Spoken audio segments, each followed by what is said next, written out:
Welcome to Her Time to Talk. I'm Megan Clark, a licensed professional counselor and the founder of Her Time Therapy, a group practice dedicated to supporting women's mental health. This podcast is for women, by women, and is all about creating a safe place for our experiences, amplifying our voices, and empowering each other with the knowledge to improve our mental health. Today, we are talking about how the holidays can be a time of joy and connection, but they can also bring up a lot of challenges, especially when it comes to body image, eating habits, and emotional overwhelm from so many things on our to-do lists. Today, we're joined by Chloe St. Pierre. She's one of our amazing therapists, and she has a unique background in eating disorders, trauma-focused care, and somatic therapy. We're going to explore how you can work with your body to navigate the challenges of the holidays and some of those triggers with more ease and self-compassion. So welcome, Chloe. Thank you so much for being here with us today. Can you share a little bit more about your background as a therapist and what drew you to specialize in these things like trauma and somatic work and eating disorders? So I started my career with mental health when I was in college. I started working at a domestic violence shelter as a shelter advocate. I also interned and worked at a sexual assault crisis counseling center and was able to do internships there throughout graduate school. So I was able to see a lot firsthand of what that looked like for women and became very passionate about that and ended up going to grad school for counseling and knew I wanted to work with eating disorders because that was another big thing that predominantly women and queer folks experience a lot of challenges with.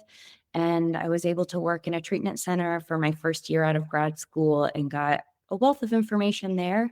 Since then, have continued to expand my focus on trauma through doing a lot of somatic experiencing trainings, and I've been working towards that certificate, and then EMDR trainings. Yeah, you have such a wealth of experience and knowledge to bring to the table. I think it's interesting how those of us who lean into this area of women's issues and women's mental health can't be a specialist in just one thing because women are so complex and we have so many overlapping things going on. We live in a world that's not built for us to work well with us. So we always have things like grief and trauma come up, but we also have body image issues and these unrealistic standards that we sometimes drown in. Women's mental health is just so incredibly complex. We face a lot of challenges in our current society, and it makes a lot of sense seeing how all of them impact and compound. Absolutely. And it's so critical for women who are needing help to understand how to find someone that is not just going to silo any one of their issues into one area because it's all connected. And I think the holidays are a really good time of the year to lean into that and see how multiple things tend to come up when we're under a lot of stress and extra things during this season. I'm curious, when you think of the holidays, maybe starting with Halloween, these tend to be challenging times for people struggling, particularly with eating disorders, body image, identity. Why do you think that is? What is it about this time of year that heightens these things? So many things. And the first that popped to mind was the family aspect of it all. From my experience, a lot of people find the origins of dysregulation within their family systems, hometowns, or in situations that bring up a lot of past experiences. I think sometimes just being in those environments can be very triggering. We also have the obvious element of food is such a central thing when it comes to many of these major holidays that are coming up, and trying or hoping to enjoy food, but also not really being able to, the fear of weight gain that even our culture talks about and workout classes might be throwing out of like, earn your Thanksgiving meal.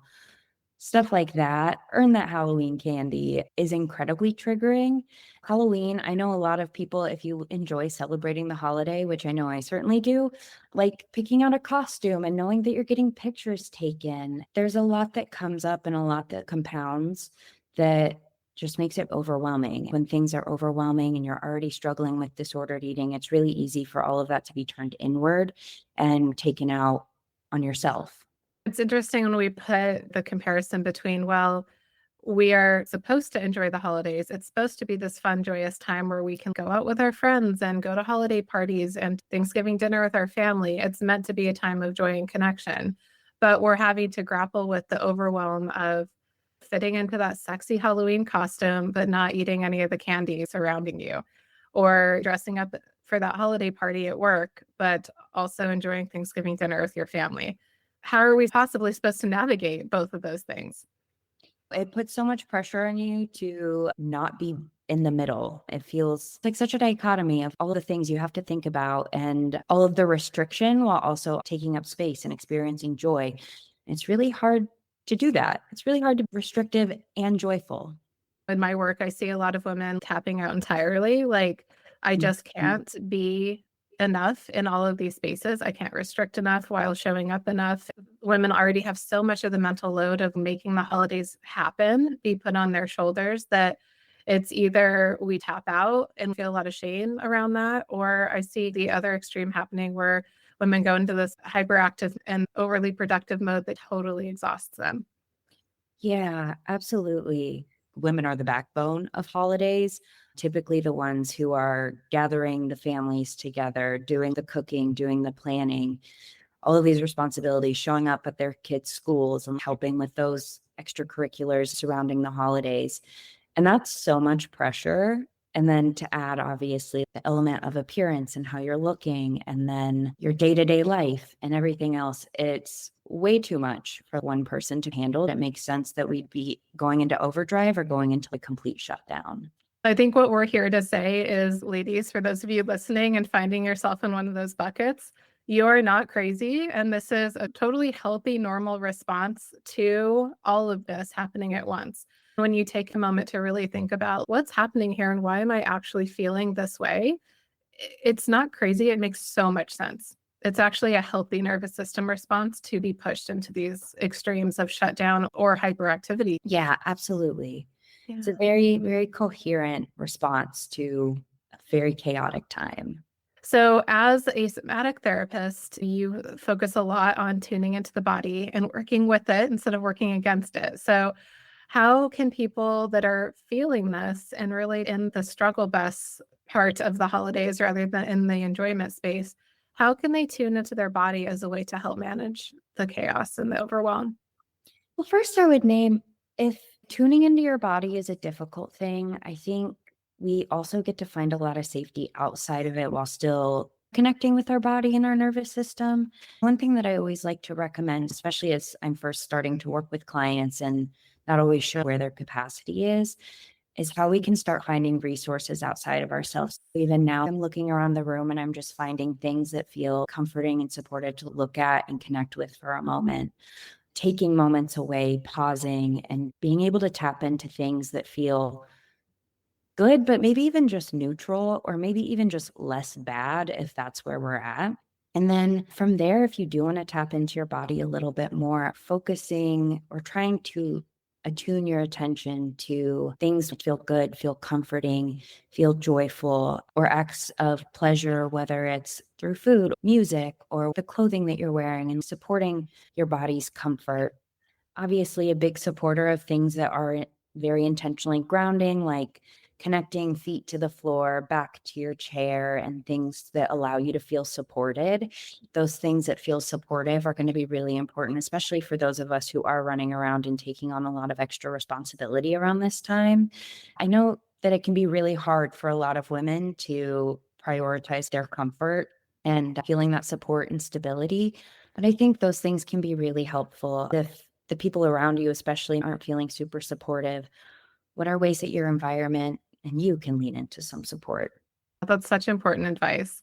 And with us carrying so much of the mental load and taking care of everything and everyone, I think it's hard for women to take the time to slow down, take a deep breath, and even do a body scan and notice what's coming up for them.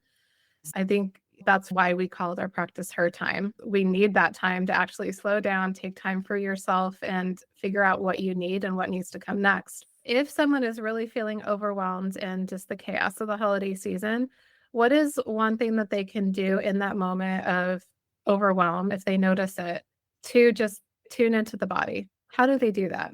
If you're not able to connect with your body, or you notice, like, man, I don't even know what's going on and I'm feeling really, really in my head, I like to take those moments to connect with something physical, connecting with the floor, or even when I'm driving. I know a lot of us tend to have some type of dissociation when we're driving, like on the way to the store or home. I notice the connection between my foot in the bottom of the floor, my legs and my seat, maybe taking a deep breath or being really intentional about when I get out of the car, I'm just going to pause for 2 seconds and connect for a second.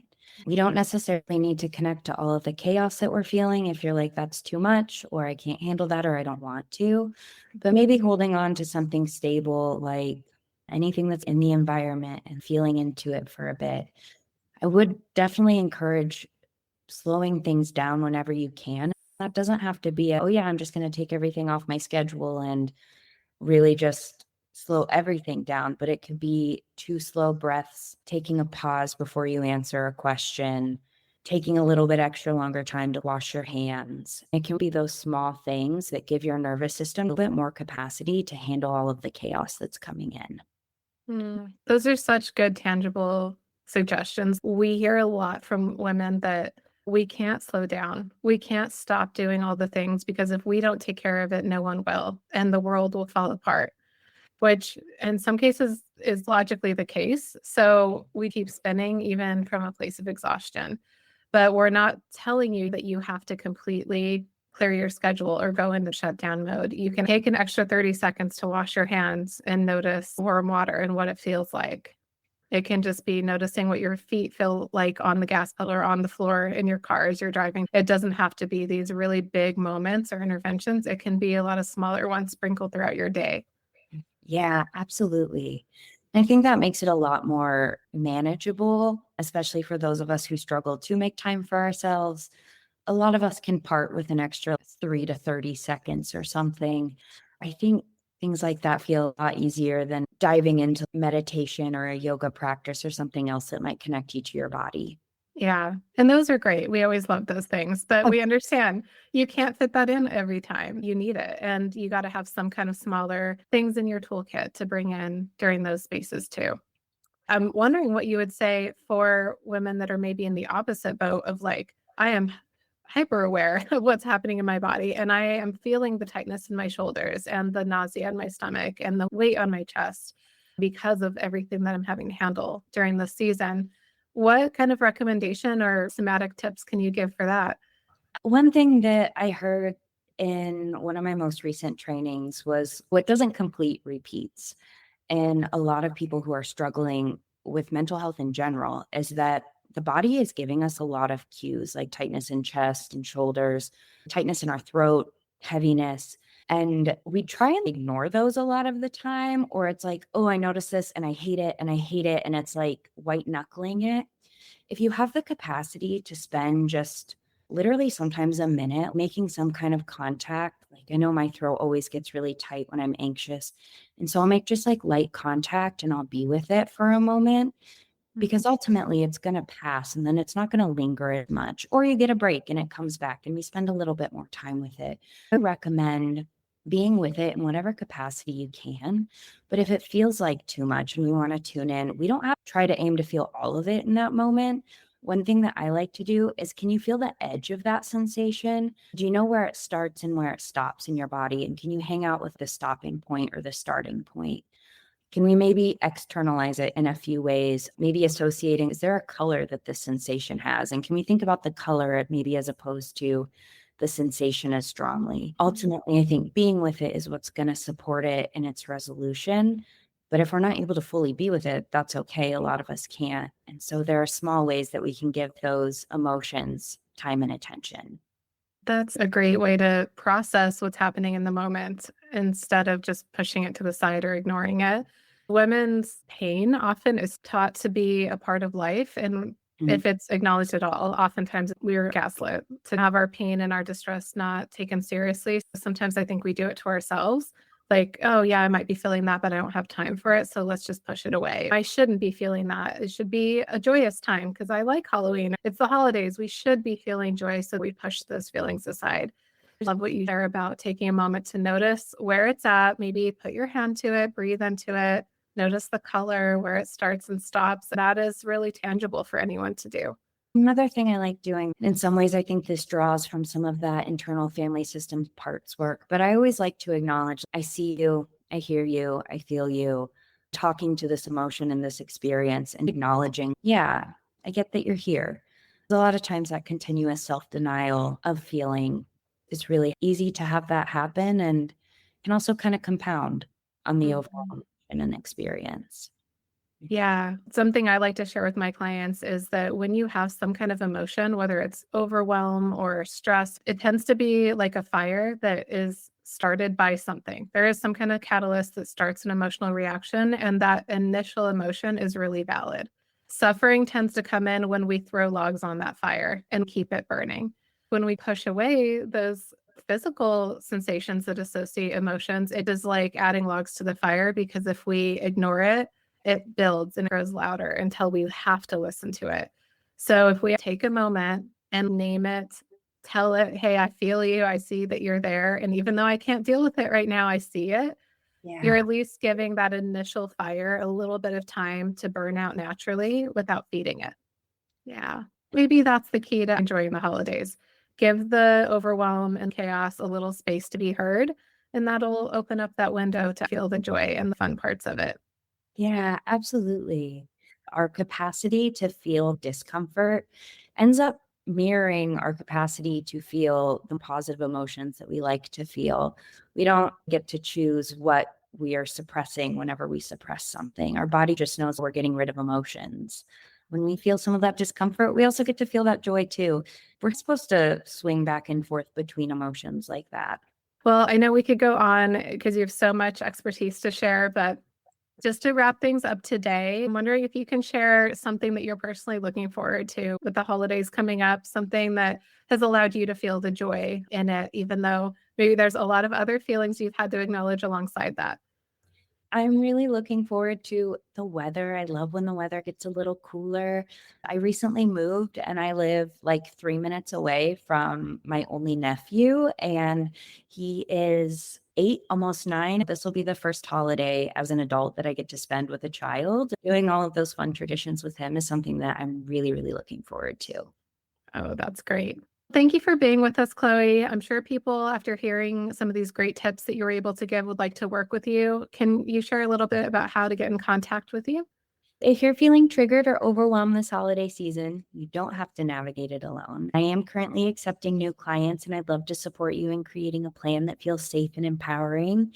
And you can book a free consultation with me at hertimetherapy.com. And don't forget to check out our blog for more tips on avoiding eating disorder triggers and reconnecting with your body. It's full of actionable advice to help you feel more grounded.